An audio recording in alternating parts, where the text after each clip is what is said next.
Narigi dunyoda jannatga kirishlik uchun inson mana bu dunyoda kirish kerak jannatga. Qanday qilib desa, uyda xotirjamlik bo'lish kerak. İnsonga eng yaqini ayol bo'ladi. Eng yaqini turmush o'rtog'i bo'ladi. Ancha-muncha erkak kishilar uyalmaylik, ular narsani tushuntiray ayollarga. Xotin bolalarda endi ikkalamiz urushmaymiz deng. Eng katta tarbiya mana shu. Ayollarga ham, erkaklarga ham tegishli bo'lgan masala. Bolangiz endi urushmang hech qachon. Umuman mumkin emas.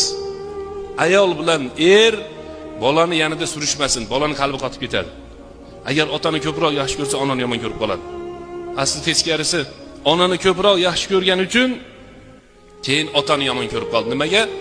Dadasi ayasini so'kiyapti. Bundan ham yomoni, otasi onasini uryapti. Bolani ko'zida ana u ota yomon bo'lib ko'rinishni boshlaydi. 1, 2, 3, 4 marotaba yiqilgandan keyin ko'rgisi kelmay qoladi.